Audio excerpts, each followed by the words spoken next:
إن الحمد لله نحمده ونستعينه ونستغفره ونؤمن به ونتوكل عليه ونعوذ بالله من شرور أنفسنا ومن سيئات أعمالنا من يهده الله فلا مضل له ومن يضلله فلا هادي له ونشهد أن لا إله إلا الله وحده لا شريك له ونشهد أن محمدا عبده ورسوله أما بعد فإن أصدق الحديث كتاب الله وأحسن الهدي هدي محمد صلى الله عليه وسلم وشر الأمور محدثاتها وكل محدثة بدعة وكل بدعة ضلالة وكل ضلالة في النار.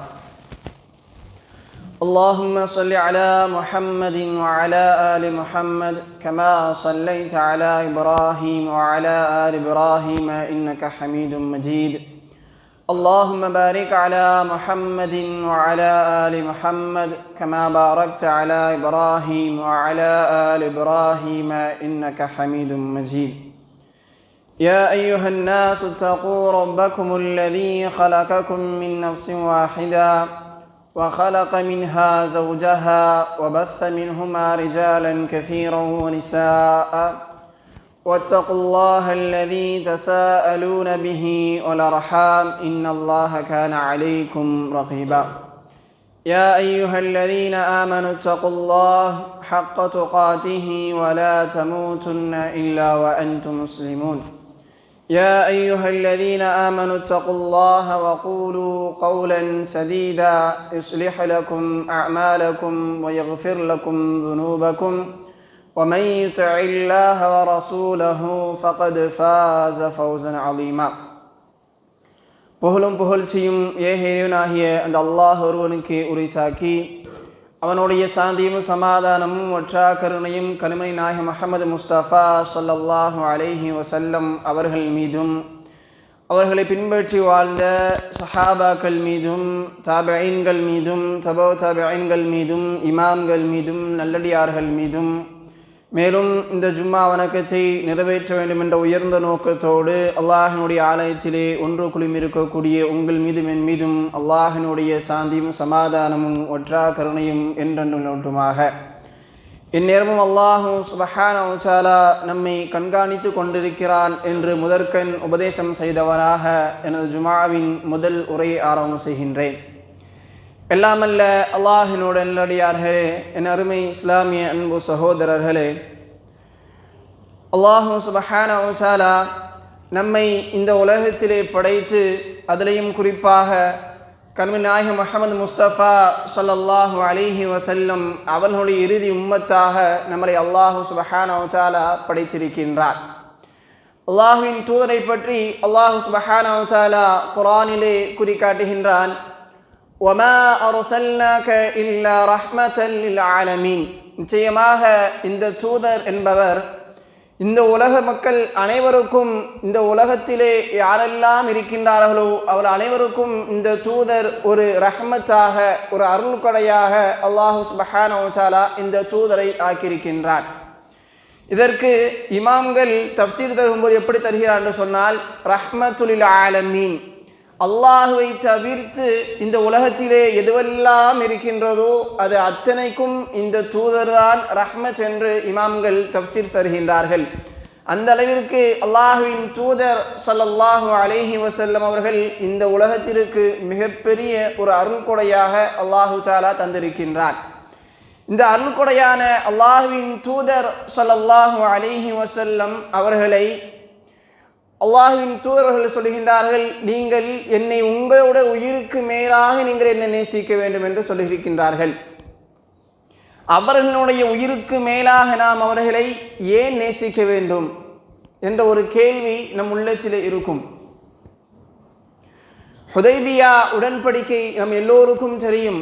மிகப்பெரிய ஒரு அநியாயமான உடன்படிக்கை என்றுதான் வரலாறுகளிலே சொல்லுவார்கள்.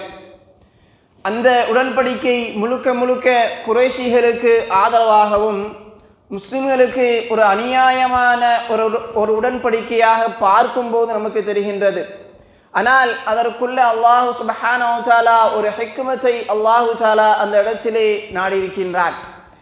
அதை அல்லாஹ்வின் தூதர் அவர்கள் கையெழுத்திட போகும்போது உமர் இப்னு கத்தாப் ரலியல்லாஹு அன்ஹு அவர்கள் அல்லாஹ்வின் தூதரை பார்த்து கேட்கின்றார்கள், அல்லாஹ்வின் தூதர் அவர்களே, நீங்கள் உண்மைக்கும் அல்லாஹ்வின் புறத்திலிருந்து வந்த நபிதானா? நாம் ஏற்றுக்கொண்டிருக்கக்கூடிய இந்த மார்க்கம் உண்மையிலே அல்லாஹ்வினால் அங்கீகரிக்கப்பட்ட மார்க்கம் தானா என்று உமர் இப்னு கத்தாப் ரலியல்லாஹு அன்ஹு அவர்கள் அல்லாஹ்வின் தூதரிடத்திலே கேட்கின்றார்கள். அல்லாஹ்வின் தூதர் அவர்கள் பதிலளிக்கின்றார்கள், ஆம், நான் அல்லாஹ்வின் புறத்திலிருந்து வந்த நபிதான் என்று சொல்லியிருக்கின்றார்கள். அப்படி இருக்கும்போது நீங்கள் ஏன் இந்த அநியாயமான ஒப்பந்தத்திற்கு ஏன் கையெழுத்திடுகின்றீர்கள் என்று உமர் ரலியல்லாஹு அன்ஹு அவர்கள் கோபத்தோடு அல்லாஹ்வின் தூதரை பார்த்து கேட்கின்றார்கள். அல்லாஹ்வின் தூதர் அவர்கள், நீங்கள் அனைவருமே என்னை விட்டு போனாலும் என்னோடு அல்லாஹ் இருக்கிறான் என்று சொல்லிவிட்டு அந்த ஒப்பந்தத்திலே கையெழுத்திட போகின்றார்கள். அபூபக்கர் ரலியல்லாஹு அன்ஹு இடத்திலே உமர் ரலியல்லாஹு அன்ஹு அவர்கள் செல்கின்றார்கள். சென்று, அபூபக்கரே, நீங்கள் சொல்ல மாட்டீர்களா, ஏன் இப்படி அநியாயமான ஒப்பந்தத்திற்கு நாம் ஏன் கையெழுத்திட வேண்டும்? நாம் அவர்களோடு போராடுவோம், நாம் அவர்களோடு போர் செய்வோம் என்று உமர் ரலியல்லாஹு அன்ஹு அவர்கள் அபூபக்கர் ரலியல்லாஹு அன்ஹு அவரை பார்த்து கேட்கின்றார்கள். அபூபக்கர் ரலியல்லாஹு அன்ஹு அவர்கள் ஒரே வார்த்தையிலே பதிலளித்து விட்டார்கள், ஹுவ நபி.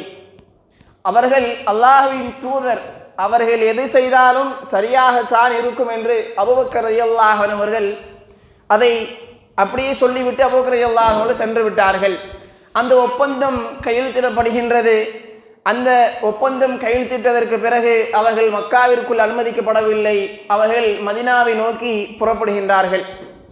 அப்படி புறப்படக்கூடிய நேரத்திலே அல்லாஹு சுப்ஹானஹு வ தஆலா வசனத்தை இறக்குகின்றான், இன்னா ஃபதஹ்னா லக ஃபத்ஹம் முபீனா.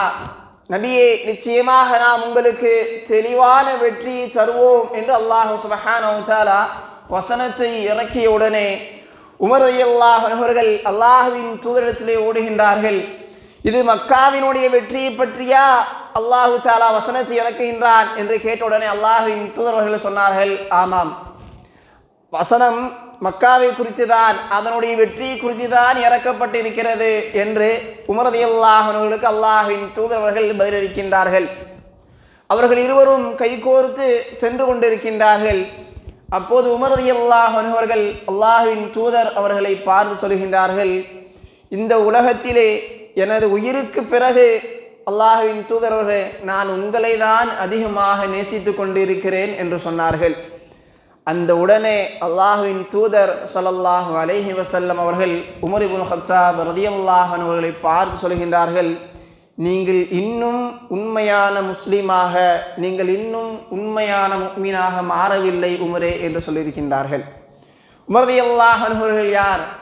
அவர் இந்த இஸ்லாமிய சாம்ராஜ்யத்தின் இரண்டாவது ஹலீஃபா, சொர்க்கத்திற்கு நன்மாராயம் கூறப்பட்ட ஒரு சஹாபி, சொர்க்கத்திலே ஒரு மாளிகை இருக்கிறது என்று சொல்லப்பட்ட ஒரு சஹாபி. இவர் ஒரு தெருவிலே போனால் மற்றொரு தெருவிலே ஷைத்தான் விரண்டடித்து ஓடுகின்றான். அந்த சஹாபி பார்த்து அல்லாஹ்வின் தூதரவர்கள் சொல்கின்றார்கள், நீங்கள் இன்னும் உண்மையான முஃமினாக மாறவில்லை உமரே என்று சொன்ன உடனே, ஏன் எதற்கு யா ரசூலல்லாஹ் இப்படி சொல்றீங்க அப்படின்னு சொன்ன உடனே அல்லாஹ்வின் தூதரவர்கள் சொல்கின்றார்கள், உன் உயிருக்கும் மேலாக நீ என்னை நேசிக்க வேண்டும். அப்படி நீ நேசித்தால் மட்டும்தான் என்ன செய்ய முடியும், நீ உண்மையான ஒரு முஃமினாக மாற முடியும் என்று அல்லாஹ்வின் தூதர் ஸல்லல்லாஹு அலைஹி வஸல்லம் அவர்கள் சொன்னார்கள்.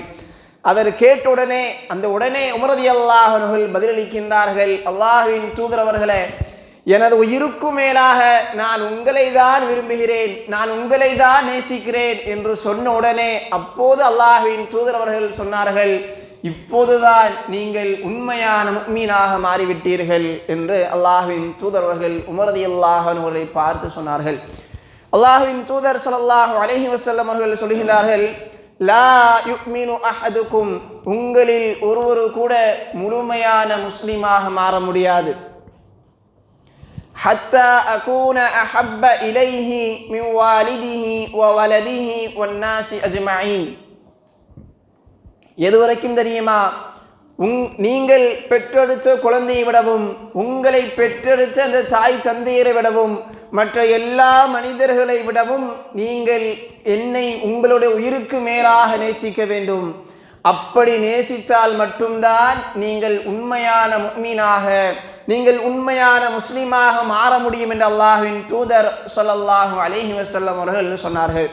நமக்கெல்லாம் ஒரு கேள்வி இருக்கும், எதற்காக வேண்டி அல்லாஹ்வின் தூதர் அவர்களை என்னை பெற்றெடுத்த தாய் தந்தையை விட, நான் பெற்றெடுத்த குழந்தைகளை விட ஏன் நாம் அல்லாஹ்வின் தூதரை அவ்வளவு நேசிக்க வேண்டும் என்ற ஒரு கேள்வி நம் உள்ளத்திலே இருக்கும். ஆனால் அல்லாஹ்வின் தூதர் ஸல்லல்லாஹு அலைஹி வஸல்லம் அவர்கள் நம்மை அந்த அளவிற்கு நேசிக்கக்கூடியவர்களாக இருந்திருக்கின்றார்கள்.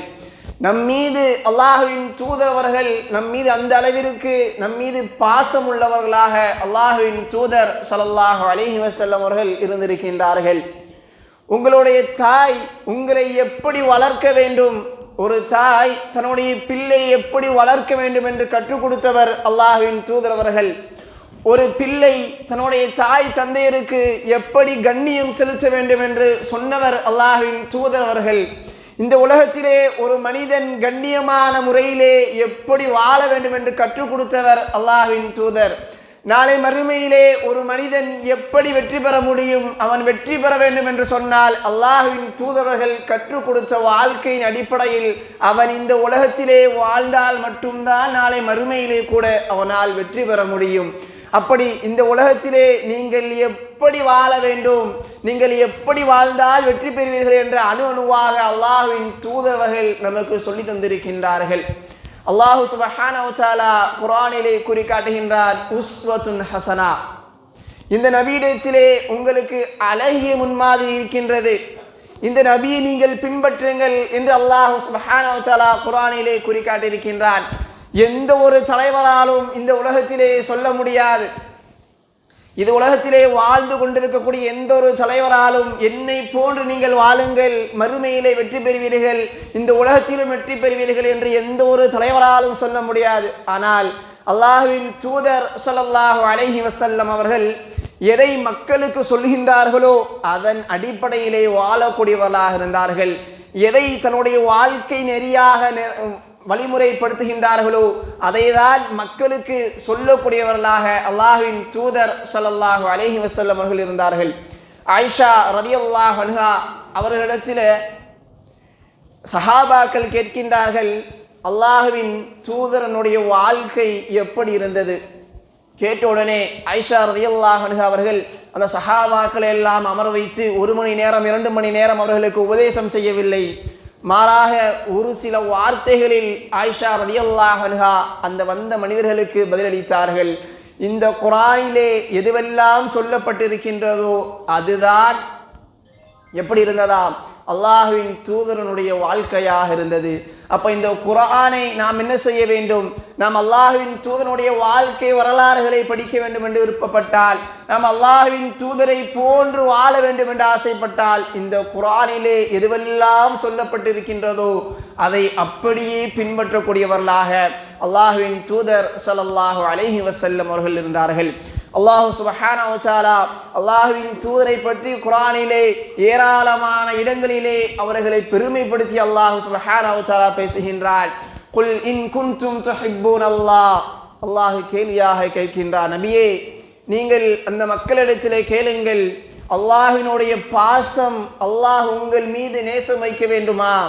குல் இன் குன்தும் துஹிப்பூனல்லாஹ், அல்லாஹ் உங்களை நேசிக்க வேண்டும் என்று சொன்னால் ஃபத்தபிஊனி, நீங்கள் என்னை பின்பற்றுங்கள். அப்படி நீங்கள் என்னை பின்பற்றினால் யுஹ்பிபுகுமுல்லாஹ், அல்லாஹ்வினுடைய பாசம் உங்களுக்கு கிடைக்கின்றது. அல்லாஹ்வினுடைய பாசம் மட்டும் கிடைக்கின்றதா? அல்லாஹ்வினுடைய பாசம் கிடைத்து விட்டது என்று சொன்னால் வயக்ஃபிர் லகும் துனூபகும், அல்லாஹ் சுப்ஹானஹு வ தஆலா உங்களுடைய பாவங்களை மன்னிக்கின்றான். வல்லாஹு கஃபூருர் ரஹீம், அல்லாஹ் மிக்க கருணை உடையவனாக இருந்து கொண்டிருக்கின்றான். இப்படி அல்லாஹ்வின் தூதரை பின்பற்ற சொல்லி அல்லாஹ் சுப்ஹானஹு வ தஆலா குர்ஆனிலே வசனமாக இருக்கின்றான். அந்த நபியை நாம் நமது உயிருக்கும் மேலாக நேசிக்கக்கூடியவர்களாக இருக்க வேண்டும்.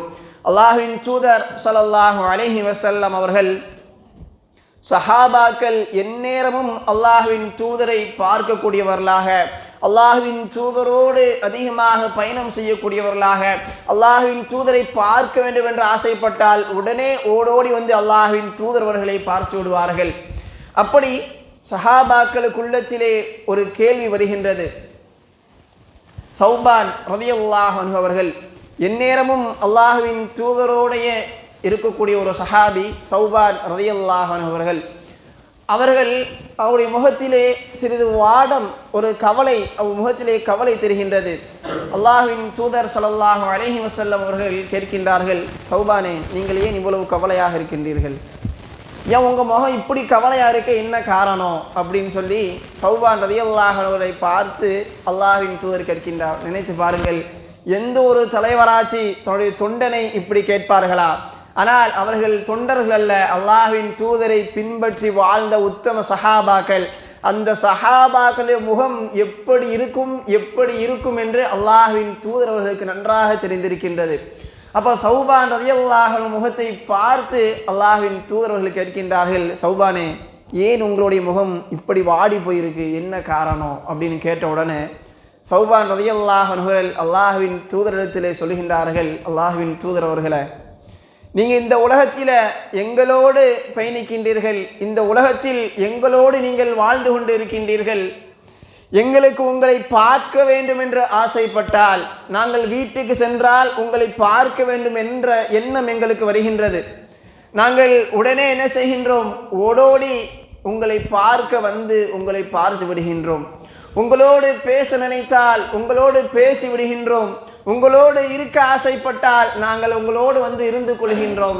ஆனால் நாளை மறுமையிலே நீங்கள் உயர்ந்த சொர்க்கத்திலே இருப்பீர்களே, என்னால் உங்களை பார்க்க வேண்டும் என்று விரும்பினால் என்னால் அங்கே வந்து உங்களை பார்க்க முடியுமா?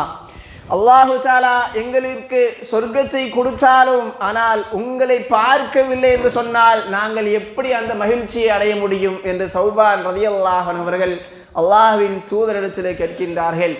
அல்லாஹ்வின் தூதர் அவர்கள் எதையும் அவர்கள் பேசிவிட முடியாது.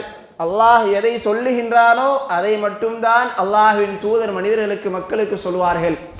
அப்படி அந்த சஹாபி கேட்ட உடனே அவர்கள் அமைதியாக இருக்கின்றார்கள். அமைதியாக அல்லாஹ்வின் தூதர்கள் இருந்த உடனே அல்லாஹ் சுப்ஹானஹு வ தஆலா என்ன செய்கின்றார்? ஜிப்ரீல் அலைஹிஸ்ஸலாத்து வஸலாம் அவர்கள் மூலமாக அல்லாஹ்வின் தூதருக்கு வஹ்யை அறிவிக்கின்றான். அல்லாஹு தஆலா சொன்ன வசனத்தை பாருங்கள். وَمَن يُطِعِ اللَّهَ وَالرَّسُولَ فَأُولَٰئِكَ مَعَ الَّذِينَ أَنْعَمَ اللَّهُ عَلَيْهِمْ مِنَ النَّبِيِّينَ وَالصِّدِّيقِينَ وَالشُّهَدَاءِ وَالصَّالِحِينَ وَحَسُنَ أُولَٰئِكَ رَفِيقًا என்ற வசனத்தை அல்லாஹ் சுப்ஹானஹு வ தஆலா இறக்கி அருளினான். சௌபான் ரலியல்லாஹு அன்ஹு கேட்ட கேள்விக்காக அல்லாஹ் சுப்ஹானஹு வ தஆலா குர்ஆனிலே ஒரு வசனத்தை இறக்கி சஹாபாக்களுக்கெல்லாம் பதில் சொல்கின்றான். وَمَن يُطِعِ اللَّهَ وَالرَّسُولَ, யார் அல்லாஹ்விற்கும் இந்த தூதருக்கும் யார் கட்டுப்பட்டு இந்த உலகத்திலே நடந்தார்களோ, فَأُولَٰئِكَ مَعَ الَّذِينَ أَنْعَمَ اللَّهُ, அல்லாஹ் அவர்களுக்கு நிஅமத் செய்து விட்டான், அவர்களுக்கு அல்லாஹ் சுப்ஹானஹு வ தஆலா அருள்கொடை கொடுத்து விட்டான்.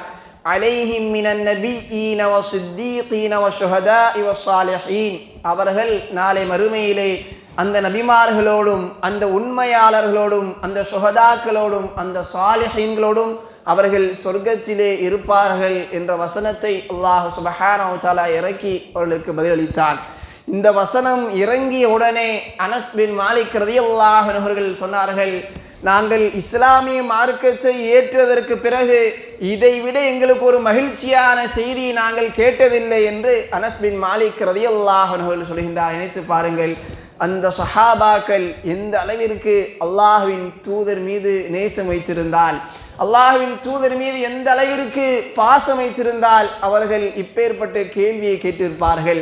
அவர்கள் இம்மையிலும் நாங்கள் உங்களை பார்க்க வேண்டும், நாளை மறுமையிலும் நாங்கள் உங்களை பார்க்க வேண்டும் என்ற பாசத்தோடு அல்லாஹ்வின் தூதரிடத்திலே அந்த கேள்வியை சௌபான் ரலியல்லாஹு அன்ஹு அவர்கள் கேட்டார்கள். ஆனால் அல்லாஹ்வின் தூதர் அவர்களை விடவும் நம்மீது, அவர்களுக்கு பின்னால் வந்த அந்த சமுதாயத்து மக்கள் மீது அல்லாஹ்வின் தூதர் ஸல்லல்லாஹு அலைஹி வஸல்லம் அவர்கள் அதிகமாக நேசம் வைத்திருக்கின்றார்கள்.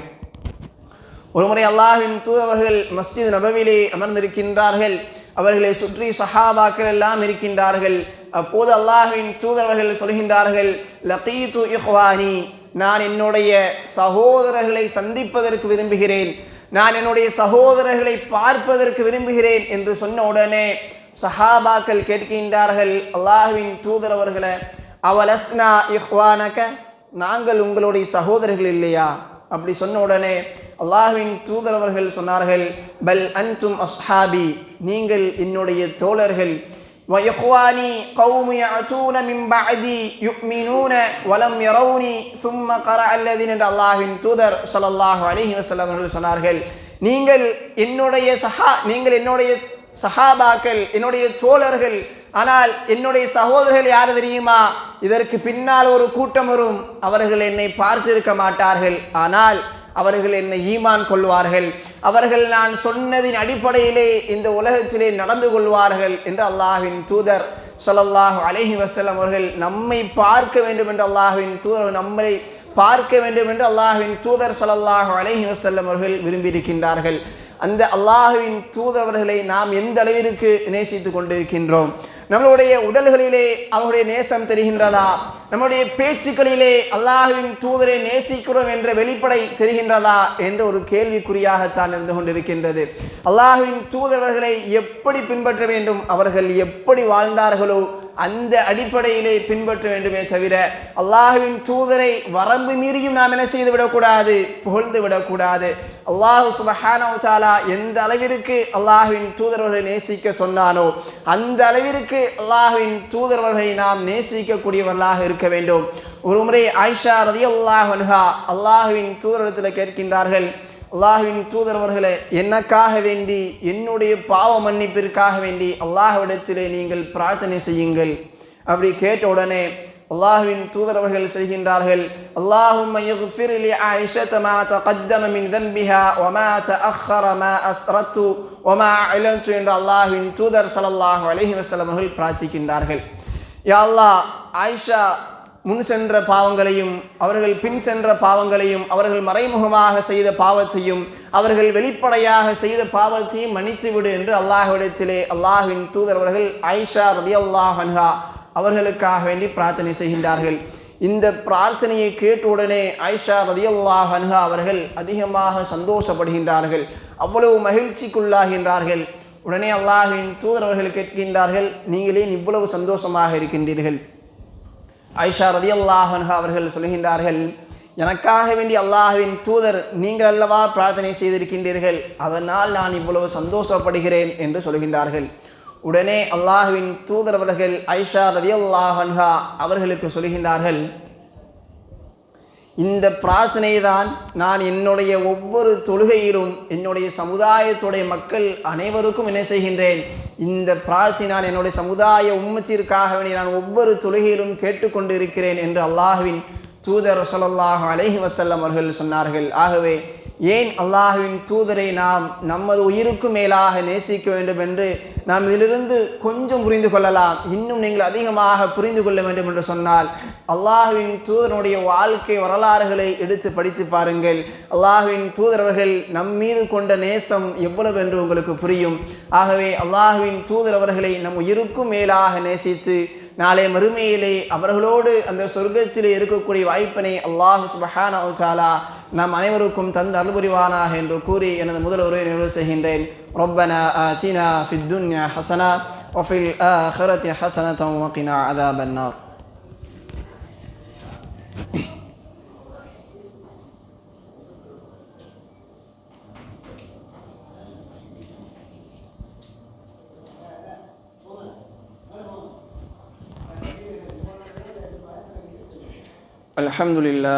الحمد لله الذي هدانا لهذا وما كنا لنهتدي لولا أن هدانا الله. رب اشرح لي صدري ويسر لي أمري واحلل عقدة من لساني يفقهوا قولي. اللهم لا سهلا إلا ما جعلته سهلا وأنت تجعل الحزن إذا شئت سهلا. இல்லாமல்ல அல்லாஹினுடைய நல்லடியார்களே, அருமை இஸ்லாமிய அன்பு சகோதரர்களே, அல்லாஹ் சுப்ஹானஹு வ தஆலா நம்மை இந்த உலகத்திலே படைத்திருக்கின்றான். இந்த உலகத்திலே யாரெல்லாம் வாழ்கின்றார்களோ அவர்கள் முஸ்லீமாக இருந்தாலும் சரி, முஸ்லீம் அல்லாதவர்களாக இருந்தாலும் சரி, அல்லாஹ் ஒருவன்தான் என்று ஈமான் கொண்டவர்களும் சரி, அவர்கள் நாத்திக கொள்கையில் இருந்தாலும் சரி, யாராக இருந்தாலும் சரி, குல்லு நஃப்ஸின் ராயிகத்துல் மௌத், ஒவ்வொரு ஆத்மாவும் மரணத்தை சுவைத்தே தீரும் என்ற அந்த ஒரு இதை நம்பக்கூடியவர்களாக, அதிலே ஈமான் கொள்ளக்கூடியவர்களாகத்தான் இந்த உலகத்திலே வாழக்கூடிய எல்லா மனிதர்களும் வாழ்ந்து கொண்டு இருக்கின்றார்கள். என்றைக்காவது நாம் இந்த உலகத்தை விட்டு மரணித்து விடுவோம் என்ற ஒரு எண்ணம் நம் எல்லோரு உள்ளத்திலும் இருந்து கொண்டு இருக்கின்றது. அதில் எந்த ஒரு சந்தேகமும் இல்லாமல் நாம் வாழ்ந்து கொண்டிருக்கின்றோம். என்றைக்காவது நாம் இந்த உலகத்தை விட்டு செல்ல வேண்டும், என்றைக்காவது நாம் இந்த உலகத்தை விட்டு சென்று விடுவோம். அப்படி செல்லும்போது நாம் இந்த உலகத்திலே நமக்கு நிலையான தர்மங்களை செய்துவிட்டு செல்ல வேண்டும். ஏனென்று சொன்னால், ஒரு மனிதன் இந்த உலகத்தை விட்டு பிரிந்து விட்டான் என்று சொன்னால், இதா மாத்தல் இன்சானு இன் கதா அமலுஹு, ஒரு மனிதன் இந்த உலகத்தை விட்டு மரணித்து விட்டான் என்று சொன்னால் அவன் செய்யக்கூடிய அத்தனை அமல்களும் துண்டித்து விடுகின்றது. இல்லா மின் சலாசின், 3 அமல்களை தவிர. ஒன்று, அவன் நிரந்தரமாக செய்த அந்த சதகத்துல் ஜாரியா, அல்லது அவன் கற்ற கல்வியை, பயனுள்ள கல்வியை பிற மக்களுக்கு கற்றுக் கொடுப்பது, அல்லது அவன் பெற்றெடுத்த சாலிஹான குழந்தை அவனுக்கு கேட்கக்கூடிய துவா. இப்படி 3 விஷயங்கள் உங்களுடைய மரணத்திற்கு பிறகும் உங்களுக்கு நன்மைகளை அள்ளி தரக்கூடியதாக இருந்து கொண்டிருக்கின்றது.